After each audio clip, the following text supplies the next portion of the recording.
Hello again. C'est Dr. Pene Anane Brigitte de African Global Mission.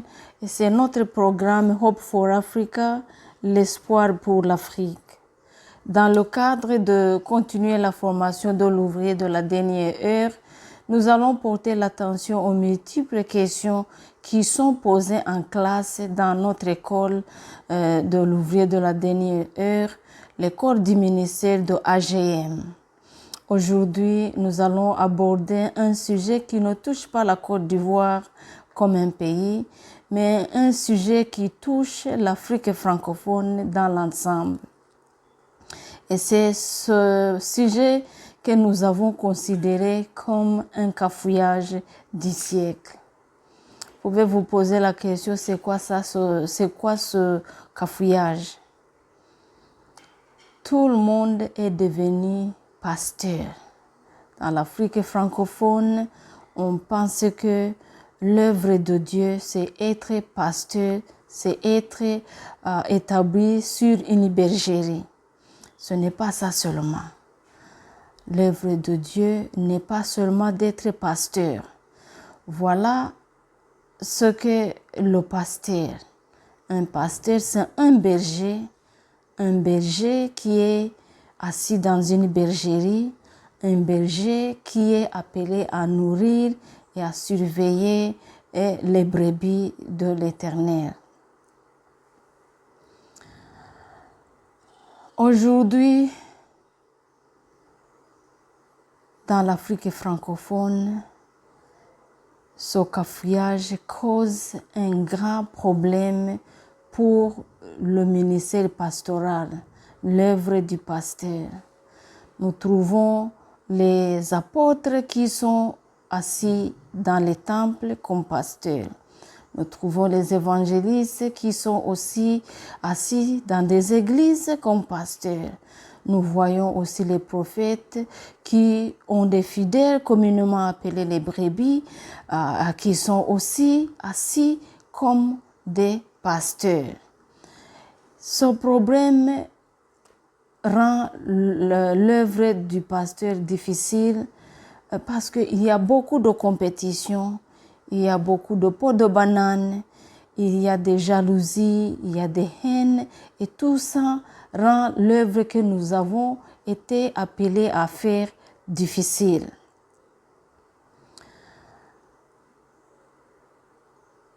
Ce problème a attiré mon attention. En tant que missionnaire, je viens de faire 2 ans en Côte d'Ivoire.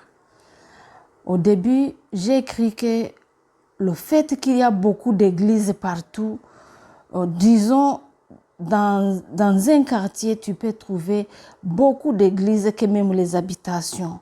Je me suis dit probablement que c'est le réveil qui a frappé la Côte d'Ivoire.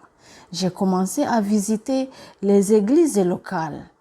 Mais ce que j'ai trouvé, c'est ce qui ça m'a choqué. C'est que tout le monde est en train de faire ce que tout le monde fait. Et ça a inspiré la composition de ce module dans lequel nous allons enseigner aujourd'hui, qui est intitulé « Qui t'a appelé et qu'est-ce qu'il t'a dit ?» Dans ce module, nous parlons de l'expérience dans l'œuvre de Dieu aujourd'hui. Nous parlons de 5 ministères. Nous parlons de 5 ministères comme les appels de Dieu. Et c'est Dieu qui appelle chacun de nous et qui nous positionne là où il nous veut, selon son désir. Dans ce module, nous parlons de l'importance de connaître et d'embrasser son appel et de servir fidèlement là où le Seigneur t'a positionné. Aujourd'hui, nous voyons que entre les boutiques et les bars communément appelés maquis et aussi les églises, la qualité et les conditions ne sont pas différentes de ce qui se passe dans le monde. Au début, comme je l'ai dit, j'ai cru que c'était le réveil et je me disais que plus il y a dans chaque cour une église, plus l'évangélisme sera enseigné, plus les âmes seront sauvées. Mais j'ai trouvé que dans chaque église, dans chaque cour, dans chaque salon, il peut y avoir 5 personnes, il peut y avoir 10 personnes et c'est ça l'église locale d'ici en Côte d'Ivoire. Et quand tu regardes à côté, il y a une même église, différents noms, mais il y a 5 personnes, il y a 10 personnes, peut-être qu'il y a 20 personnes, et c'est un prophète qui est le pasteur là-bas. J'ai compris qu'il y a un sérieux problème, non seulement pour l'œuvre du pasteur, mais pour les âmes aussi, les âmes, les brebis aussi. Parce que quand les brebis cherchent un pâturage, ils errent à gauche, à droite, cherchant les verts pâturages. Et ils se trouvent dans une église où, par exemple, c'est l'évangéliste qui est le pasteur là-bas. Et les brebis s'assoient, on va les parler du péché, ils vont se convertir et on va continuer à leur parler du péché, ils vont se convertir et à la fin, les brebis commencent à se fatiguer et ils vont aller ailleurs. C'est pour cela que nous voyons les fidèles qui ne sont pas stables, les fidèles qui sont en train d'errer de maison en maison, de temple en temple, cherchant là où il y a la nourriture pour les nourrir. Dans ce module qui t'a appelé, qu'est-ce qu'il t'a dit? Nous parlons des attributions de tout le monde. Nous avons un carnet de charges pour les 5 ministères. Et je tiens à vous rappeler que AGM forme après Éphésiens 4, verset 11. Ce que l'apôtre Paul nous a dit, qu'il y a les apôtres, il y a les prophètes, il y a les évangélistes, il y a les pasteurs et il y a les enseignants docteurs. AGM a conçu les modules selon l'appel de chacun. Et c'est ce que je veux vous parler aujourd'hui. Les 5 ministères sont très importants. C'est très important et chaque ministère a sa place dans l'œuvre de Dieu. Les 5 ministères sont là pour rendre l'œuvre de Dieu épanouie et rendre le service enjoyable, épanoui. Mais quand tout est chamboulé, comme vous le dites ici, lorsque on s'attribue le titre comme beau semble, ça crée un problème dans l'œuvre de Dieu. Je disais tout à l'heure là que l'œuvre du pasteur est devenue difficile, non seulement parce qu'il y a beaucoup de pasteurs, de pasteurs, mais aussi les fidèles qui sont instables. Ils sont instables, ils sont ici aujourd'hui, le lendemain ils vont là-bas et ça crée les conflits entre les pasteurs parce que j'ai appris qu'il y en a qui disent « Oh, on m'a volé les brebis, on m'a volé les brebis ». On n'a pas volé les brebis, c'est les brebis qui quittent parce qu'ils ne trouvaient pas la nourriture qu'ils cherchent. Et ils s'en vont chercher quelque chose ailleurs. Et quand ils arrivent là-bas, 1 mois, 2 mois, ils ne trouvaient pas leur soif n'est pas étanché, ils vont quitter parce que les brebis ne sont pas bêtes et ils vont aller ailleurs. C'est un sérieux problème et je pense qu'il y a moyen de résoudre. En cherchant la solution à ce cafouillage, j'ai découvert que les serviteurs de Dieu vont se faire former dans les écoles pastorales, tout le monde confondu. C'est très noble d'être formé, la formation est très très importante.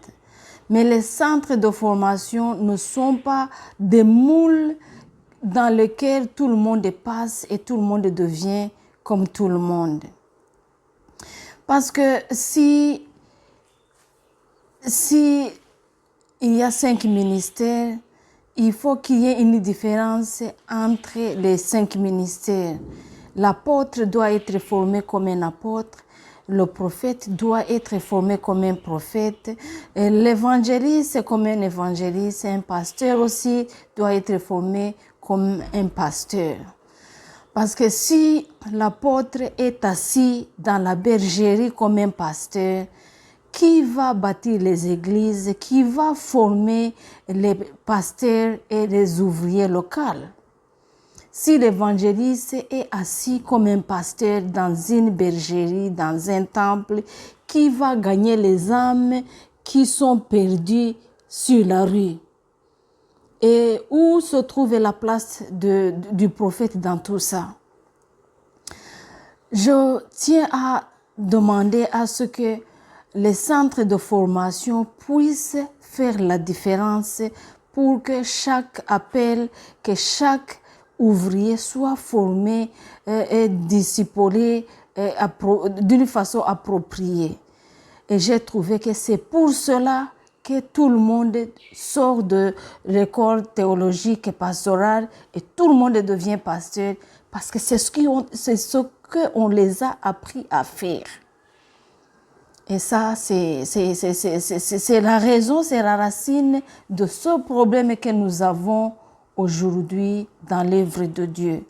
Je disais que le cafouillage, c'est que tout le monde est devenu pasteur. Et la racine, c'est qu'on forme tout le monde dans le corps pastoral à devenir pasteur. On ne parvient pas à aider l'apôtre à connaître son carnet de charges et comment exécuter ses tâches et ses attributions. Nous avons besoin des évangélistes pour convaincre le monde à quitter le péché. Nous avons besoin de leur former et de leur donner les outils comment gagner les âmes pour Christ. Nous avons besoin des prophètes parce que Dieu nous parle chaque fois. Nous avons besoin des prophètes comme les oracles de Dieu. Nous avons besoin des prophètes comme les porte-paroles entre l'Église et le Seigneur. Mais si on ne les apprend pas, que l'esprit prophétique est soumis aux prophètes, quand on ne leur donne pas les principes de fermer la bouche quand il faut la fermer et d'ouvrir la bouche quand Dieu a parlé, quand les gens ne sont pas formés selon leurs appels et que tout le monde se trouve sur la même plateforme en train de faire la même chose, c'est ça le cafouillage que nous avons ici. Je disais tout à l'heure là que l'apôtre Paul nous a parlé des 5 ministères. Et je tiens à vous dire que les 5 ministères, ce sont des appels de Dieu et ils sont confiés à ce que Dieu a appelé selon son désir. Chaque appel a ses attributions. Chaque appel a ses tribulations. Chaque appel a son onction et chaque appel a sa provision. Bien que Matthieu chapitre 9, versets 37 et 38 nous dit que la moisson est grande, mais qu'il y a peu d'ouvriers. Il nous dit de prier donc le maître de la moisson d'envoyer les ouvriers dans sa moisson. C'est lui qui désigne l'apôtre, son carnet de charge. Ses tribulations, son onction et sa provision. Quand tu es un apôtre et que tu es assis dans une bergerie comme un pasteur, d'où viendra ta provision et d'où viendra l'onction apostolique pour te supporter? Parce qu'à ce moment-là, tu es dans la désobéissance. Je peux parler de cela jusqu'à ma mort. Parce que c'est un cafouillage et personne n'a osé adresser ça. Je disais tout à l'heure là que dans le mot dire qui t'a appelé, qu'est-ce qu'il t'a dit? Nous avons un carnet de charge de chaque appel. Nous définissons l'appel de chacun. Disons un apôtre. L'apôtre est défini comme celui qui est envoyé avec ordre, un délégué ou un ambassadeur. Et c'est le porteur d'une commission. Et certaines de ses fonctions sont suivantes. L'apôtre est appelé à établir les églises locales. Il est appelé à former et ordonner les pasteurs. Il forme et discipline les ministères. Il est appelé à ajuster les conseillers. Il est appelé à être le père spirituel pour les autres. Je répète encore une fois que l'apôtre est appelé à être le père spirituel des autres. Ça veut dire que l'apôtre, c'est un mâle. L'appel apostolique, c'est un appel pour un mâle, un homme qui doit être père spirituel aux autres. Je veux prendre ça dans l'humilité et dans la sincérité de mon cœur. Je vais parler à mes sœurs et aux mamans qui sont dans l'œuvre de Dieu. Je vais vous dire que il n'y a pas d'apôtresse dans les appels de Dieu et dans l'œuvre de Dieu. Nous avons les apôtres, nous avons les pasteurs, nous avons les prophètes, nous avons les évangélistes, nous avons même les enseignants docteurs, mais il n'y a pas apôtresse. Ce titre n'existe pas. Ça, ce sont des inventions de l'homme, ce n'est pas biblique, il ne faut pas faire ça. Mes sœurs, mes mamans, il n'y a pas d'apôtresse. Je tiens à vous dire que ce cafouillage est vraiment diabolique. Je dirais que c'est inspiré par les ténèbres pour rendre confuse l'œuvre de Dieu. Vous savez, la Bible nous dit que chaque ouvrier mérite son salaire, puisque chaque personne a son carnet de charge, c'est-à-dire que chaque personne mérite un salaire après le service rendu à Dieu. Mais quand on s'approprie des titres comme beau semble, je disais tout à l'heure là qu'on devient des rebelles. Et il n'y a pas de salaire pour les rebelles. Parce que Dieu n'est pas obligé de supporter et de pourvoir pour les rebelles. Je vous appelle à cliquer la cloche de notification parce que cet enseignement va continuer. Il faut vous abonner et il faut partager. Il faut informer tout le monde pour qu'on puisse atteindre le monde avec cette information. Je disais que chaque appel a ses attributions, chaque appel a ses tribulations, chaque appel a son onction, chaque appel a sa provision. Il n'y a pas de provision pour les rebelles. Raison pour laquelle nous voyons les ouvriers qui œuvrent et qui sont continuellement dans la galère. Parce qu'il n'y a pas de provision pour les rebelles. Serviteur de Dieu, l'intelligence est innée, mais la connaissance s'octroie. La connaissance s'octroie à travers la formation, à travers le discipulat approprié à l'appel de chacun. Le serviteur de Dieu, le prophète Osée, celui qui nous a dit que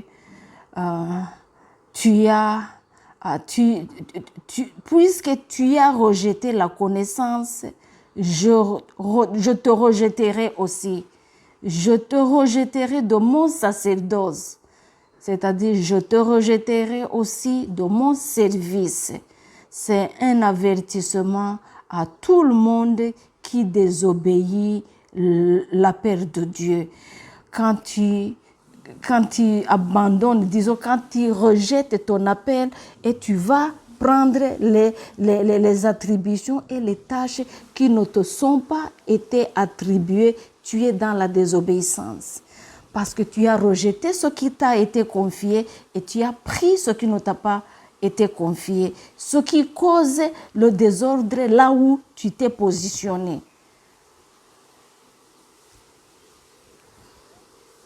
Cette publication, je la dédie aux ouvriers de la dernière heure, à tous les étudiants de AGM, à Yopougon, Koumassi, à Bassam, Gonzague, Pouboué, Bonois, Yaou et Adjaké. Ils m'ont encouragé, ils m'ont demandé de publier ce message pour que tout le monde puisse comprendre ce cafouillage est stoppé afin que l'œuvre de Dieu devienne épanouie, agréable. Encore une fois, je vous rappelle de cliquer, de partager et de vous souscrire pour que nos enseignements prochains puissent vous arriver à temps. Je vous aime bien. C'est Dr Pene Anane dans African Global Mission et notre mission c'est Hope for Africa, l'espoir pour l'Afrique. Que le Seigneur Jésus-Christ nous soutienne.